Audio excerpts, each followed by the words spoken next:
Hey guys, this is Sino Talk. I'm here again with your weekly live stream. So we're gonna go ahead and get started. I know last week I kind of did something different. We went ahead and went to the Oceania region because there was a lot to talk about. But don't worry, we're gonna be back on track. We're gonna start with good old reliable Northeast Asia, beginning with China. Today, the carrier Fujin began its sea trial. I believe that is the eighth or ninth trial in all. Total trial it is undertaking. Um, expected to be around. Expected to go from Shanghai to either the Yellow Sea, the Gulf of Beihai, or the Yellow Sea. Forgive me, guys. Um, and conduct its practices there, specifically around Dalian. Um, we may see more tire marks. We may see it just conduct more tests to make sure it's able to conduct itself. Make sure its systems are up to par, up to course, and if not, then they can readjust. Okay, and then going down to the Taiwan Strait, there will be no synergy today. The Canadian frigate, Her Majesty's Canadian ship. It is a Commonwealth country. Sorry, Canucks. Ottawa sailed through the Taiwan Strait. The Chinese reacted as they usually do. They sent around 41 aircraft and I believe 3 to 5 naval vessels around Taiwan, as them saying, "Ew, don't do this to the Canadian ship, please." Because the frigate's going to cause a lot of damage there. And they released some statements saying that the frigate itself is causing a lot of issues. It's increasing tensions within the Taiwan Strait and region. Please don't do it again. Respect Chinese territory, aka, for Taiwan and the Taiwan Strait, or, according to China. So nothing's going to come of that, guys. We're not going to see them shooting, a frigate. We're not going to see them sinking a frigate. It's them just complaining about, a freedom of navigation operation that, the United States, Canada, France, Germany, South Korea, Japan, they all do it. And China reacts this way every time. So it's not going to be any big, cause for concern. But and the final thing, in the great, wonderful city of Beijing, I believe in the Great Hall of the People, Xi Jinping and co. had a meeting with several notable Chinese businessmen and the electronic vehicle (EV) and tech sectors. Most notable of this was the CEOs of BYD. Jack Ma was there because, of course, he was. They had to keep him close ever since he stepped out of line in 2020 with his little speech. A lot of people are saying that the meeting is signaling a change in China or Xi Jinping's economic policy. They specifically reference, we want you to make money. We want you to make money, but also be courteous to the common prosperity policy that he's been espousing for several years now. However, if you were to look at the video of it specifically, you kind of don't see that point. You kind of don't see that because it's essentially him saying that, make money, guys. We really need it because our economy is going down the drain. Our economy is stagnating. Our economy is not recovering since COVID and the real estate crisis. So we really want you to make money, but remember, if you say something out of line, or if you do something that the Chinese that isn't the socialist thinking of Xi Jinping, quote unquote, you will be Jack Maud, quote unquote. So going to the Korean Peninsula.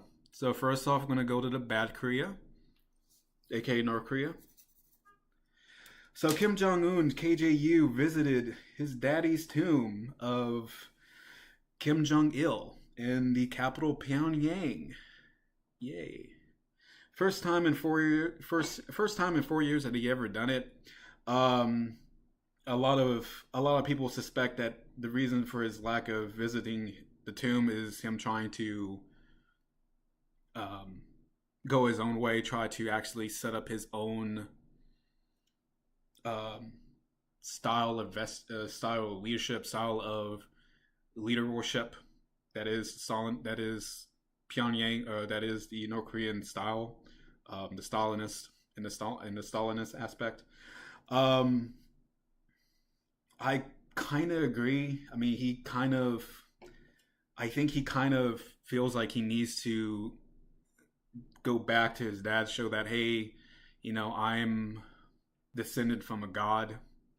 That's what they believe that his dad and grandfather, Kim Jong-il, are gods, and that you should listen to me because of, well, the past month and a half illustrated the horrendous casualties that the North Korean military sustained in Ukraine, Kursk.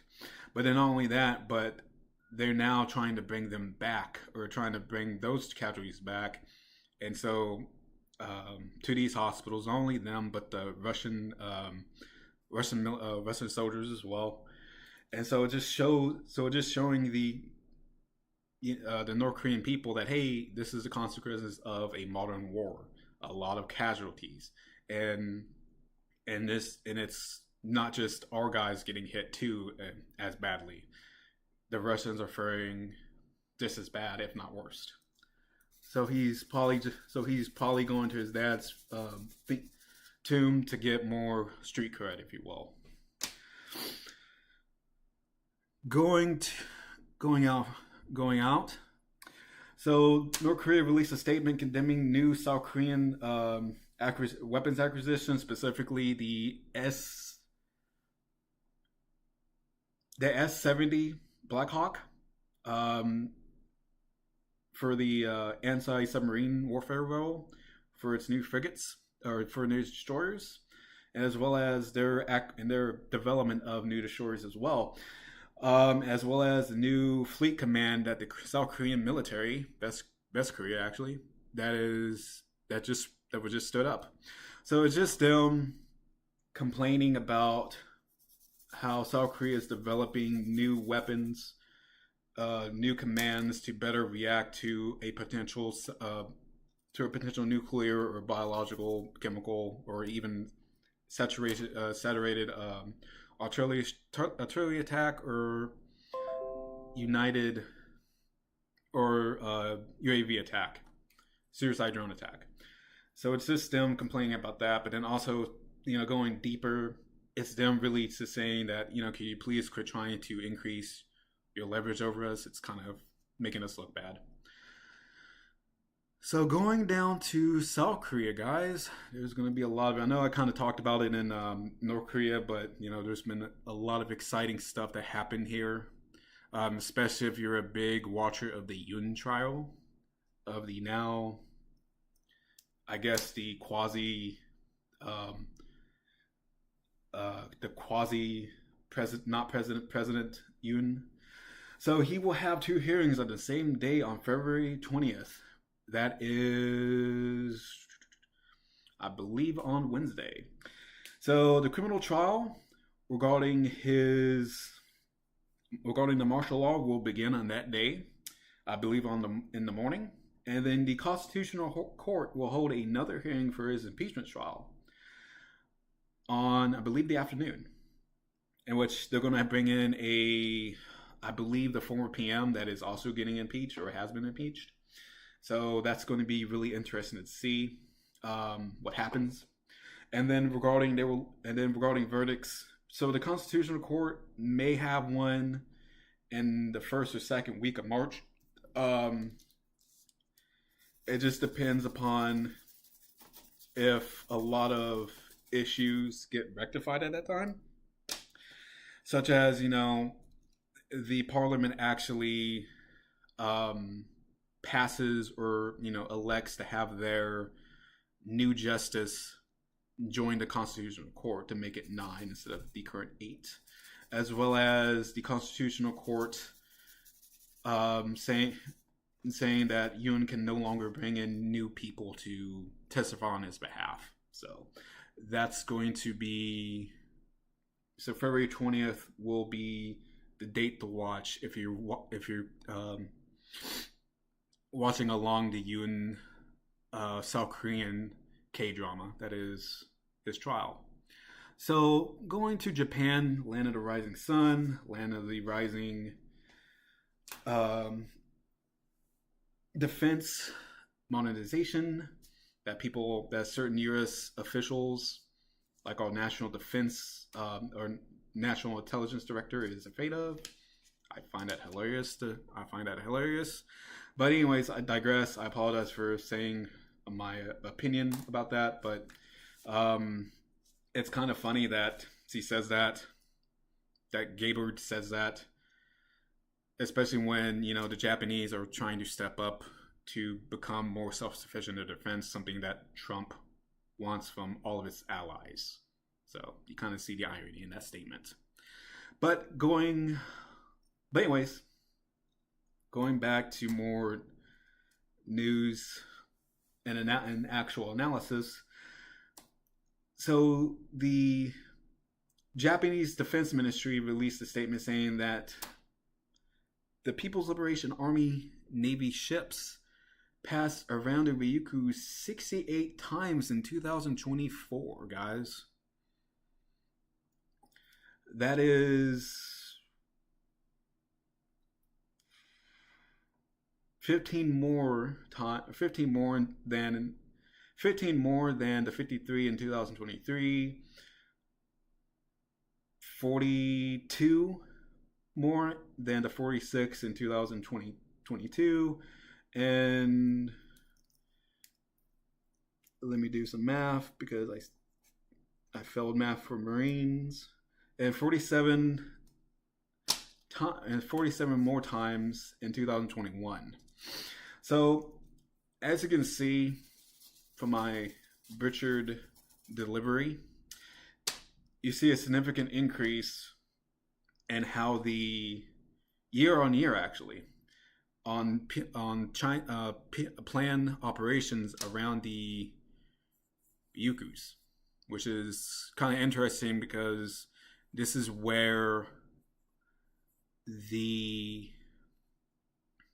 plan will actually use to go into the Philippine Sea to notionally fight the U.S. Navy and the Australian Navy and the other countries that will be likely joining us to, defend Taiwan. But then also use it to actually go here and blockade Taiwan on the western side. Notionally. Or potentially, I should say.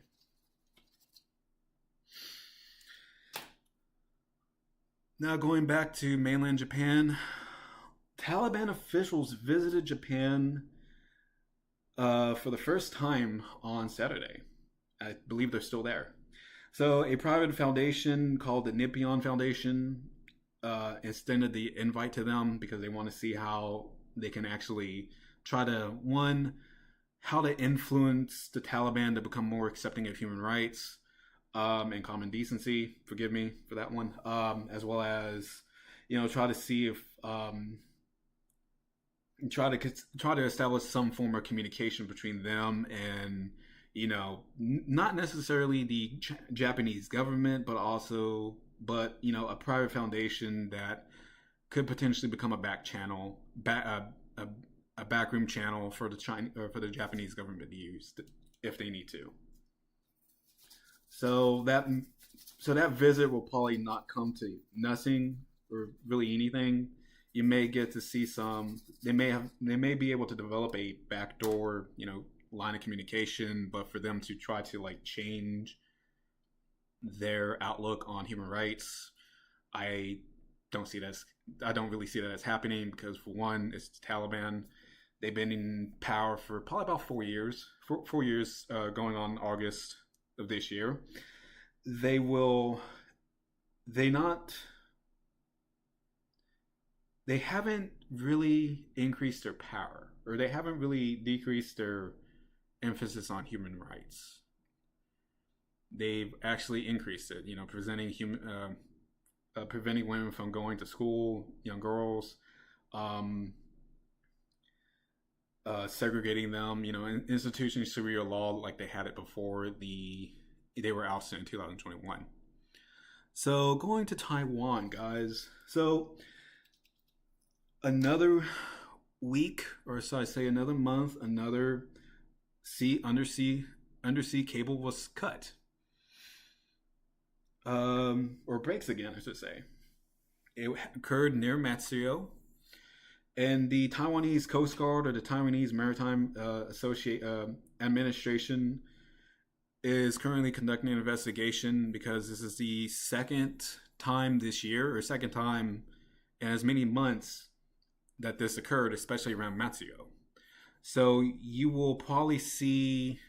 So it will probably be something similar to what they found as before, a sea, it broke because of natural occurrences.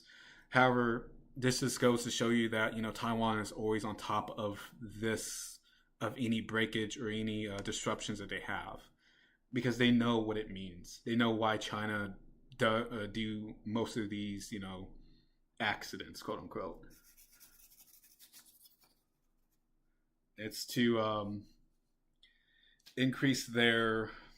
It's for them to force. It's to force the Coast Guard to send Coast Guard vessels to monitor this area. But if they do that, then they'll have to monitor the sea carriers here as well.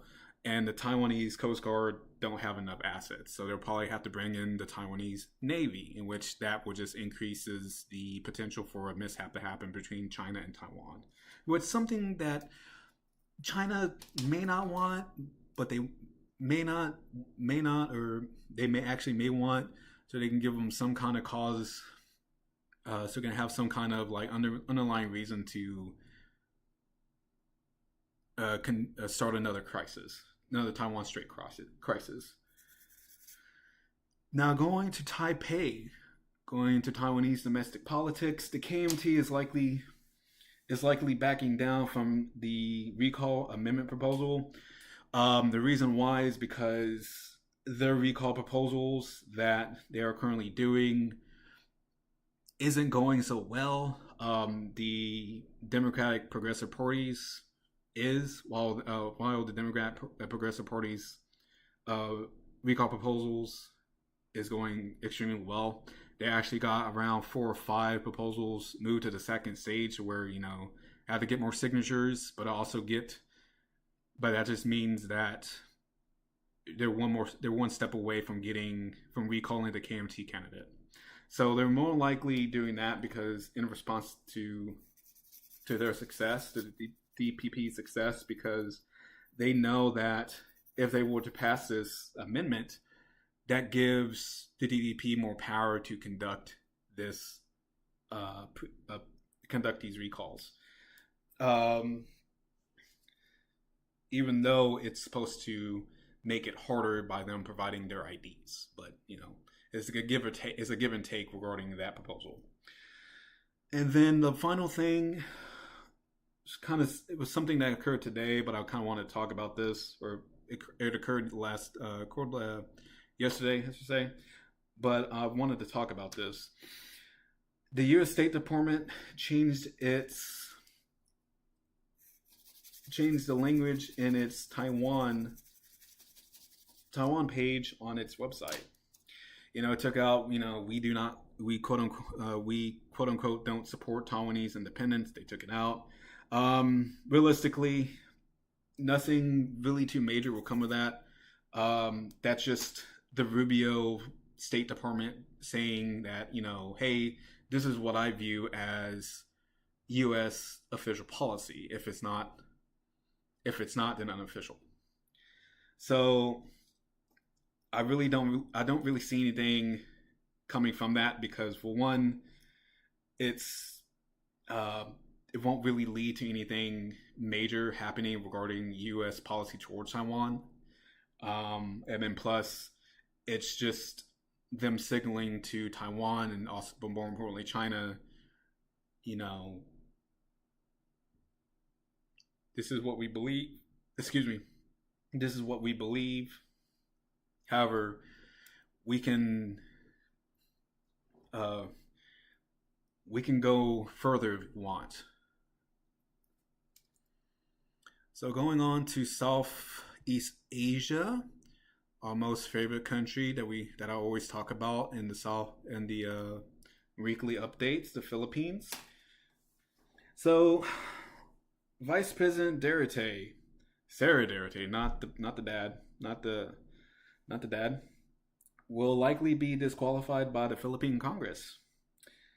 And the reason why is because um, of her previous comments about wanting to conduct an assassination of revenge assassination if she were to die against President Marcos, his wife, and the National Security Advisor. And the reason why why a lot of Congress members pointed are saying that Duterte will more likely be disqualified is because some of her supporters say that, oh well, Duterte can just simply resign and it will be okay. In which the people who want to see her um, impeached, they're saying that, well, no, the Congress or the Senate, actually in this case, actually has the ability to disqualify her from ever holding any office again. And so that caused a lot of issues with her dad, Roberto Duterte, in which he made some comments about assassinating 15 senators that are currently up for election. In which, that also caused a lot of uproar with not only the Congress, but also the Philippine National Police. And now they're trying to, I do believe they're in the process of conducting or beginning an investigation into his comments. So, and again, what will be a live stream without talking about our favorite little disputed sea mass, the South China Sea, guys. So the Philippine Coast Guard is continuing to monitor the Chinese Coast Guard vessels that are off the coast of Zambales province. So let me see if I can.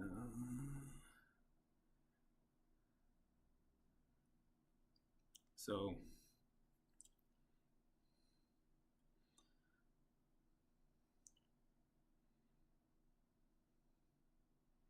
there it is. So Zambales, right here. They're around 95 nautical miles off the coast of this province, and also near the Scarborough Shoal. The disputed shoal between China and the Philippines, where a challenge occurred in 2012. So that's been ongoing for almost a month now, where the Chinese Coast Guard vessels have been near not only the Scarborough Shoal, but then also Zambales, I do believe Palawan as well, where they actually deploy the Monster, quote unquote, the largest Coast Guard vessel in the world. They've actually been deploying that vessel several times off the coast of the Philippines and near disputed features in the South China Sea in 2024. However, the Monster will likely make a return either at the end of this month or more likely at the beginning of next month in March, because it seems like they like to send it for 2 to 3 weeks, have it on station, in the Philippines to, essentially who's boss, quote unquote. But then also like to withdraw it to, for it to replenish, conduct a little maintenance, and then send it back out again. So going to Indonesia, guys. So the president, Prabowo, he announced cuts to the national budget. And he's also forcing the ministries and provinces to do the same. And it's just not like, you have to cut, 1 or 2 million out of the budget. I'm talking about 25, 30 million. You have to make some substantial cuts. However, I should point out that Pabao made a point to say that the police, the intel services, the Coast Guard, the military / defense ministry are largely exempt from these cuts, as well as his, Meals for Every Child program, and I believe another one to where it's developing,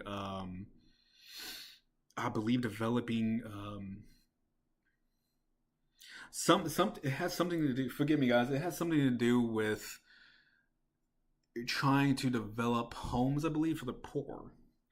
And so that will not get cut as well. And it just shows that, Powell understands that, he can make as many cuts as he wants to the, central to the budgets and all the way down to the local level. And he won't really have any issues with that and won't really face any backlash because, for one, he's shielding the military as well as his baby programs, if you will, that have seen him gain a lot of popularity. But then also with that, he's already at 80% popularity. Like, he can't really go back from this unless he does something really significant. And then going to Thailand. Good old Thailand. So the investigation into cross-border human trafficking is ongoing. So this has occurred around the border areas along Myanmar because of the rapid increase, because of the popularity or the notoriety, I should say, that some of those scam centers that are operated on the Myanmar side have gained, especially from China. And it's actually being extended into the border areas along Laos as well as Cambodia, because those are also areas where, these scam centers operated by Chinese criminal gangs operate as well. And as a matter of fact, they've actually cut some utility, electricity, some water, or not water, but fuel, as well as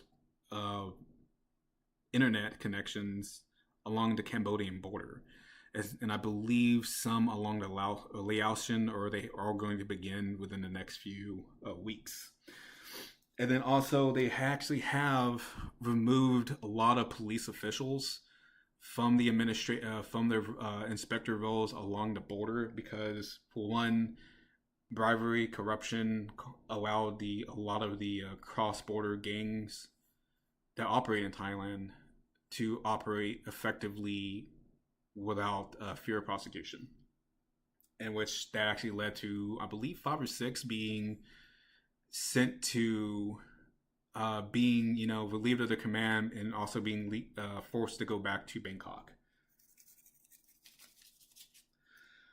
And then, with that being said, they will repatriate the people that have been returned, quote unquote, from Myanmar. So around 260 to 1,000 people have been returned so far, and they're just not all from Thailand. They're from Malaysia, Indonesia, Ethiopia, Japan, Taiwan, China.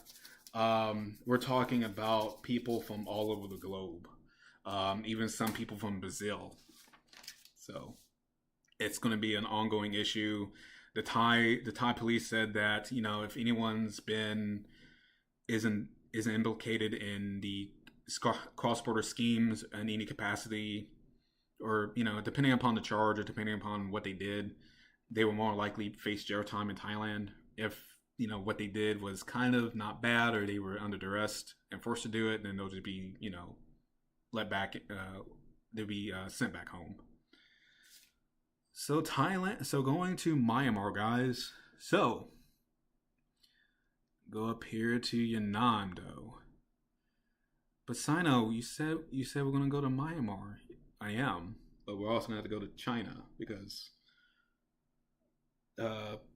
specifically in Kunming, because the Talang National Liberation Army has begun talks with the junta in the capital of Yangon province, Kunming. And these talks are mediated by China, because of course, and it seeks to, stop to set up some type of ceasefire between the TNLA and the junta. However, during during the first day, and also as well as the lead up to this little meeting or talks, the junta conducted a series of bombings in towns that are held by the TNLA that caused the deaths of several dozen people. And so it just shows you how, one, the junta is trying to, leverage these bombings to, force the TNLA into a ceasefire, but then also shows you that, they don't really much care for what Chinese mediated ceasefires do.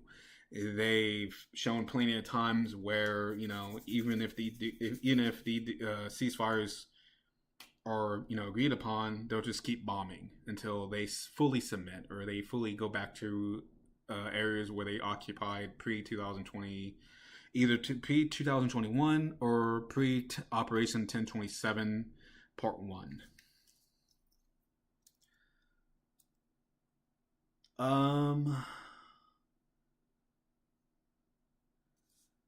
So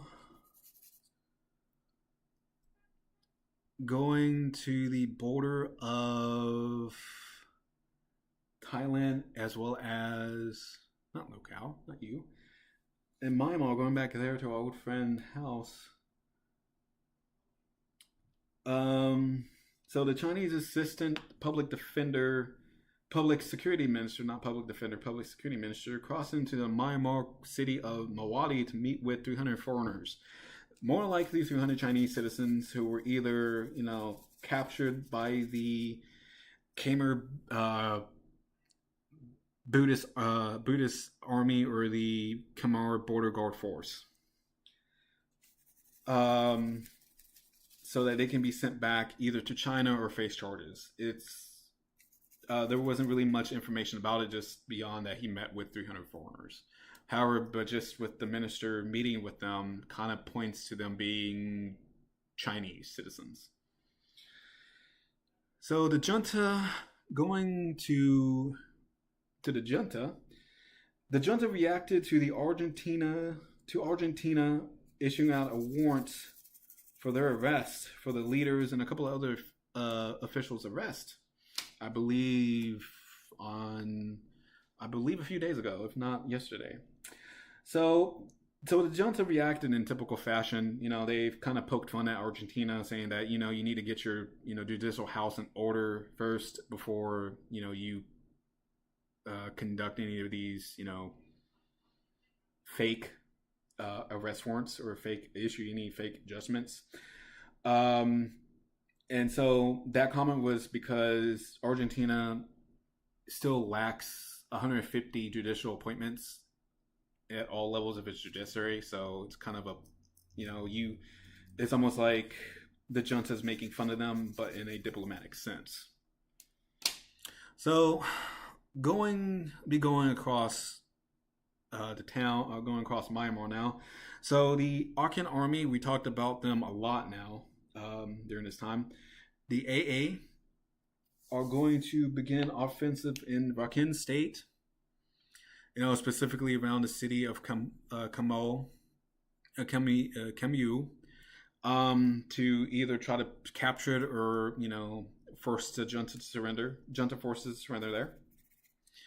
It's significant because this is a Chinese held, it's an area where Chinese investment is significant, because that's where the endpoint for their little pipeline / trade route will end, as well as So that will be a significant battle because China will actually be first to reply or answer. There hasn't really been any updates regarding the fighting in Sitwe, the capital of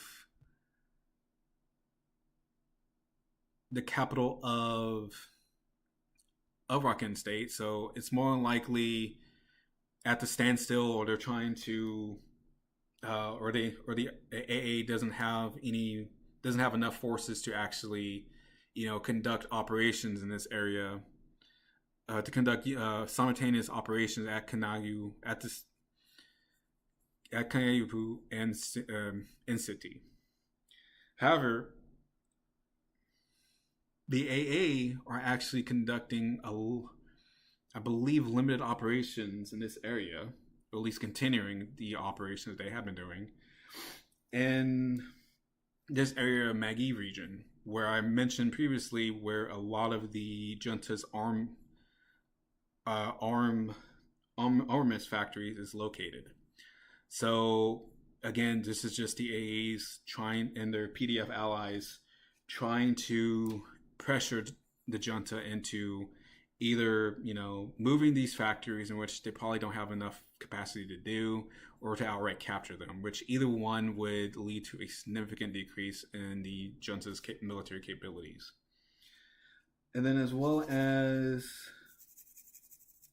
that, the PDF and several other ethnic armies, I believe the KIA, began operations in Bangu province, around this area,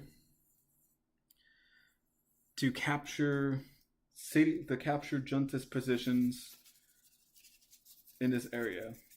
And the really interesting thing about this area is because there's some airports that actually the Myanmar Air Force used to conduct bombing raids, not only in against the Shan State, the TLNA, and other members of the Three Brotherhood Alliance, but then also against the KIA, the Cronies, the Bammer, the Mun, as well as the Arkan Army, I believe, and their PDF allies. So again, if they capture any of those airfields, that will lead to a significant decrease in the junta's ability to conduct airstrikes, air bombings, to where they'll actually lose a lot more land, a lot more territory and towns than they would otherwise. So going to South India, or going to South Asia, going to our favorite country that we always start off in, Bangladesh. So the interim government, I should say, started Operation Devil's Hunt on February 9th in reaction to the attacks against the student movement on, I believe, the beginning of February, and which led to 529 arrests directly connected to that attack, while 974 were arrested for various warrants they had against them from either from the July movement or from attacks that occurred after it. Now, one of the things I want to point out about this is that, the focus of this operation was on Awami League supporters and their allies.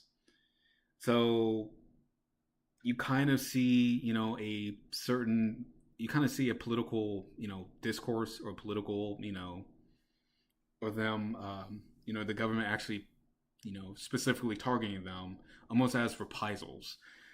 However, the Awami League isn't totally innocent in this, because they actually have conducted those attacks. And then also the government, the Home Affairs advisor, aka the minister, said the operation will continue until all are arrested that are connected to it. So we will continue to see that. And then and then also India and Bangladesh will hold its the Indian and Bangladeshi border agencies will hold a or will begin or have begun to hold, I should say, a high level meeting in New Delhi regarding their regarding various issues that occurred along the border. Um, I don't think anything will come from that. They held these meetings in the past, and while yes, it has led to some decreased tensions, those decreases of tension were just short term. They didn't really lead to any meaningful um, gains or any meaningful like decreases. And then the Maldives, guys, get to talk about the Maldives again. So the government will use religious and economic strategies / policies to control the prices of foodstuffs during Ramadan. And this is important to point out because one, Ramadan is next month, I believe, is occurring on March 18th or 19th, and the Maldives has a fragile economy, especially regarding foodstuffs, and so any price increase will hurt the consumer.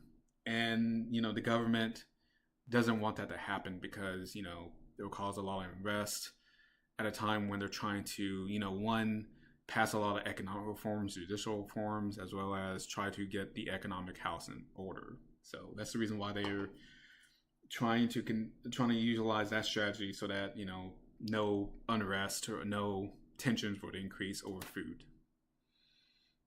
And then going to Sri Lanka. The first budget, guys, since 2021, since their economic bailout by the International Monetary Agency, was presented by the president during a hearing at the parliament. It emphasized anti-corruption initiatives that the government wanted, as well as the IMF wanted, and then also emphasized economic transformation, as well as, of course, paying down the debt because they have a lot of debt, and they had to get a IMF loan to try to save their economy, or try to save their economy as well as their state from going to absolute anarchy. And then finally going to India. So Aero India 2025 occurred in Bangalore or Bangalore if you're British, or the Commonwealth, I should say. God save the Queen, or God save the King, I guess now. It was held in Bangalore. We saw a lot of homegrown Indian tech, specifically drones, radars, missiles, and various other armaments. As well as we saw the Su-57, the Russian 5th-gen stealth fighter, as well as the F-35 stealth fighter, take off and do a little performance. They also held various talks as well with the Indian air chief, coming out and continuing to present his candid concerns, if I'm going to use, TAC language, regarding how's Tejas light combat aircraft Tejas and its inability to be able to produce them in the adequate numbers. And then going to Oman. This isn't India, guys. Why am I going here? So the 8th Indian Ocean Conference that was jointly co-hosted by Oman, Singapore, as well as India, was held in the capital Muscat. Because despite the saying the Gulf of Oman, the Arabian Sea, it is still not the British territory, British overseas territory. Well, maybe to the British, they still believe it. But the Indian Ocean, so Oman still is a part of it. So they held a lot of talks about how to decrease tensions, how to how to increase cooperation. What was really interesting was the fact that the Iranian delegation was there, they met with their Indian counterparts. They met with the Omaimi. They actually met with the Nepalese. I do not believe they met with the Bhutanese delegation, but they met with them, held talks about their support for Hamas in the case of Nepal, and as well as their support for other terrorist groups that cause a lot of anarchy in the Gulf of Aden as well as the Shalat Abab and Red Sea. So finally, for South India, I should say, the Israeli aerospace industries, they said they were increasing investment in India to include setting up defense bases, including setting up defense factories that will eventually produce components for their use, but then also for use in other systems and munitions that they sell, and as well as allowing India to utilize them in either Israeli bought munitions or equipment, or as a part of technology transfers to Indian defense companies.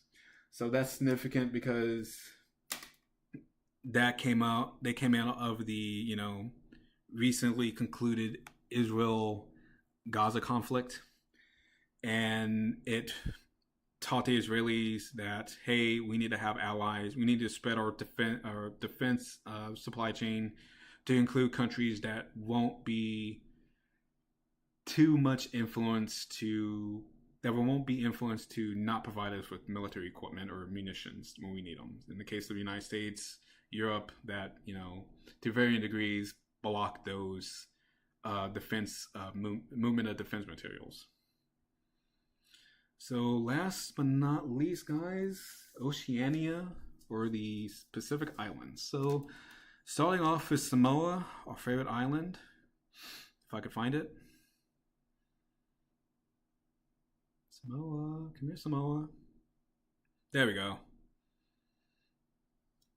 So Samoa, the New Zealand Defence Force announced fuel and other pollutants are almost removed from the naval ship Manawari. And in conjunction with that, the Samoan government removed the precautionary zone, I should say, around the vessel.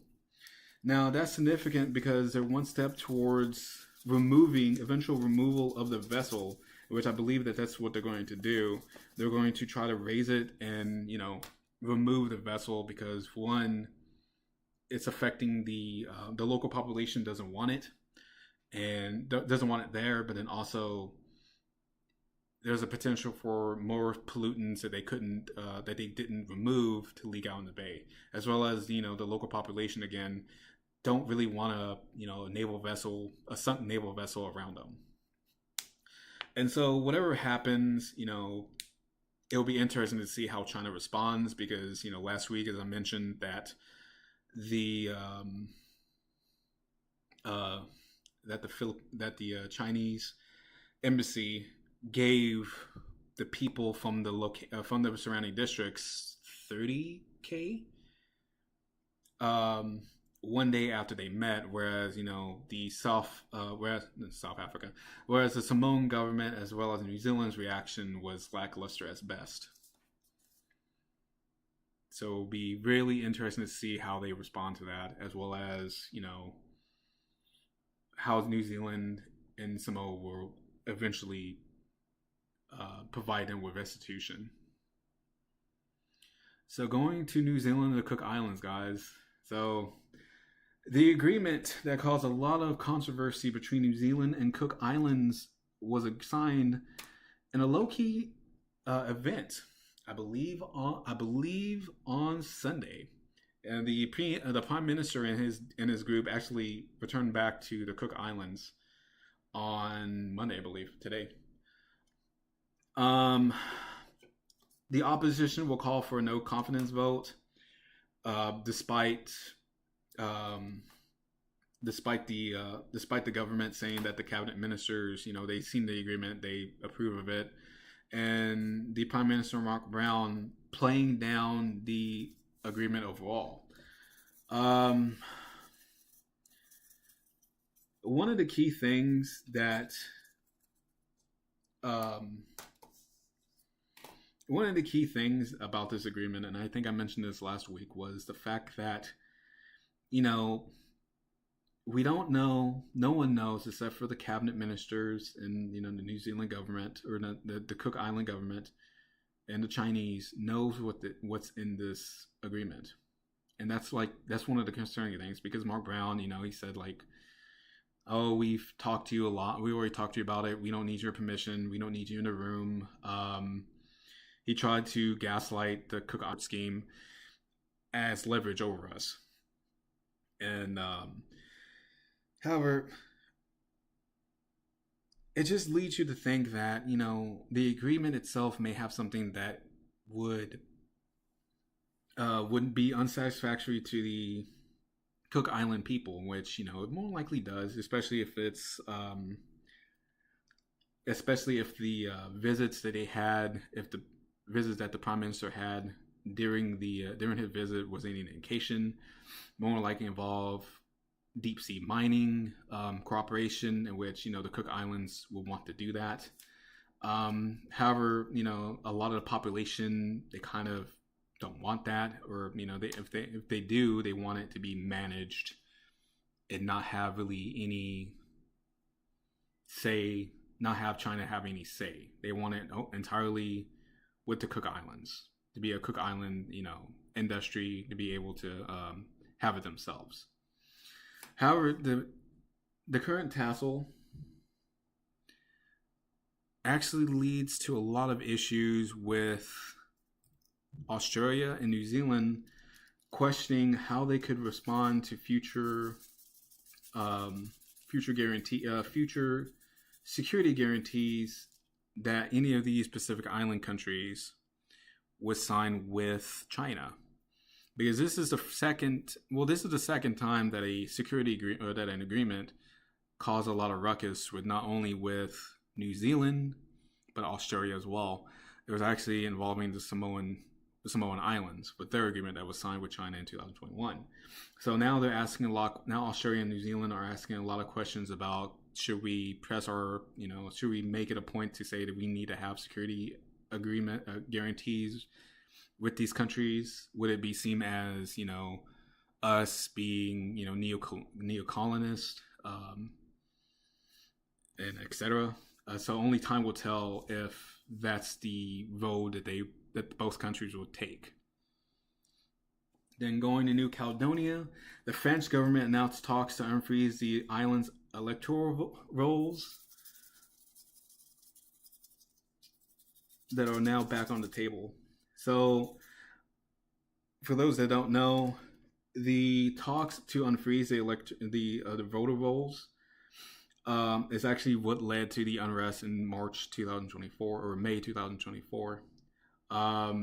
And so for the French government to say, hey, we want to talk about this, may set up a prelude to renewed violence or new unrest on New Caledonia, to where, you know, the French government actually had to send in military and demure units to put down the unrest, or to secure the island.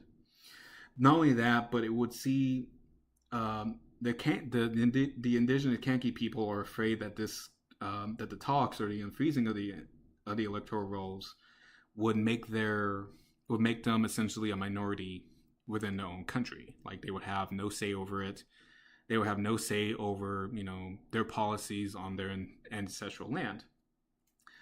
However, the French who live on the island said that it's no fair. We should have, you know, the right to vote. If that's the case, then we should divide up into, you know, 3 provinces. You know, I believe North, Central, and South are the names of those provinces. And the Kanki pushing back against that, because that would essentially be apartheid to them. They were viewed as, you know, we're going to be a minority with less rights, essentially second-class citizens in our own country, or in our own homeland. So that will be an interesting topic to keep abreast of as it moves forward. So Nauru, go talk to Nauru, guys, if I can find it. Not Nanoi. Come on, Nanoi. There we go. So now the Nauru government, they announced the citizenship by investment plan will hopefully bring in around 60 million Australian or kangaroo bucks in the first year of its rollout this year. Now, one of the things I want to highlight about this plan, or point out, is that the potential for it to be used by Chinese, Russian, or really anyone who has $150,000 laying around, or any criminals, I should say, or criminal groups, to actually gain Nauruan citizenship, in which that would allow them to access, Australia, New Zealand, I believe, as well as America easier than otherwise possible. So that's one of the reasons why a lot of people, not only in those countries, but then also in Nauru itself, are questioning why do we need this investment plan, or why do we need this plan, and is the safeguards strong enough for it to not cause any issues between the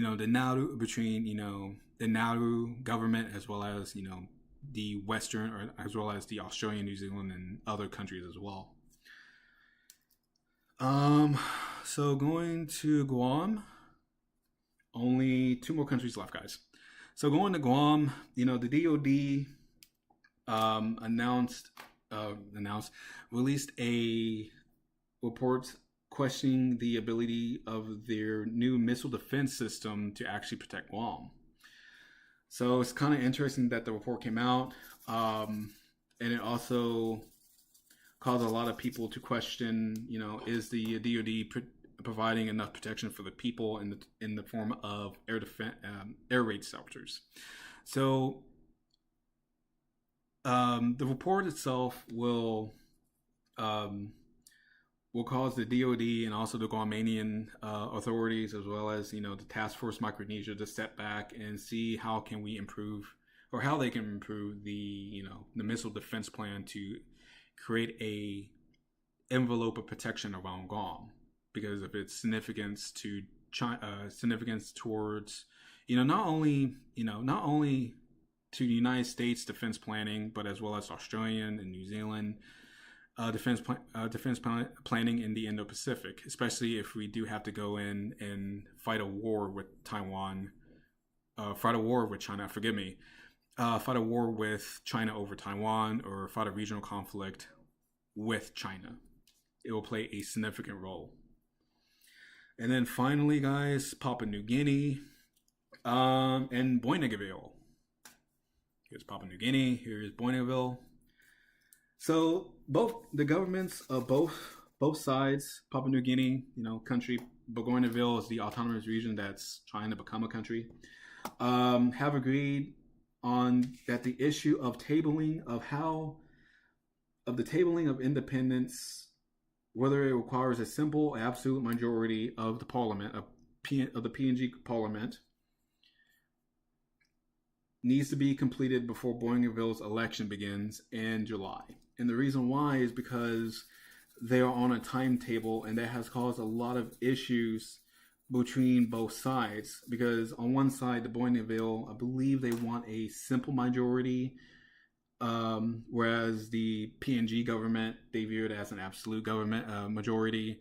So there's been, walk back, but there's been, that disagreement has caused a lot of issues between them, in which they actually brought in a former New Zealand judge to try to mediate that, in which I think that's the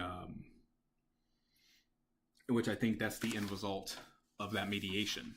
So I'm pretty certain they're going to agree to it. They probably will agree to a simple majority, because again, they're on a timeline. I believe Bougainville needs to become an independent country by 2026 or 2028. So that's going to cause the PNG government to, to actually come to the table and just finally decide whether or not to allow the parliament to have a simple or absolute majority.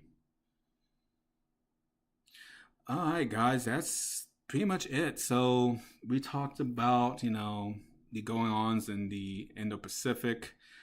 If you have any questions, go ahead and drop them in the comments. Also, like and subscribe, and subscribe, as well as like and subscribe, like any of the other posts I made on my social media links.